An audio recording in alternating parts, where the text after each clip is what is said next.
Chapter 7 exercise 7.3 6th sum பார்க்க போறோம். As shown in the figure, a cubical block of side 7 cm is surmounted by a hemisphere. Find the surface area of the solid. இந்த மாதிரி ஒரு cubical block இருக்கு. அதுக்கு மேலே ஒரு hemisphere கவுத்து வச்ச மாதிரி இருக்கு. அதோடைய surface area, அந்த சாலிடோட surface area கண்டுபிடிக்க சொல்றாங்க. வாங்க சம் போட்டுடலாம். Cube plus hemisphere. Cubeம் hemisphere சேர்த்து தான் நம்ம சம் போட போறோம். ஏற்கனவே அங்கே சைடு சொல்லிட்டாங்க. A equal to 7 cm, diameter 7 cm, so radius 7/2 cm. Surface area of a solid equal to TSA of cube minus base area. ஏன்னா base area இருக்குது, அதனால் அதையும் சேர்த்து மைனஸ் பண்ணணும்.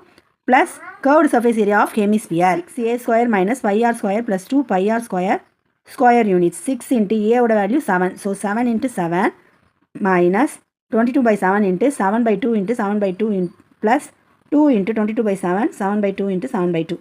அப்படியே ஸ்ட்ரைக் அவுட் பண்ணிக்க வேண்டியது. 7க்கு 7 போயிடும். 2 1s are 2,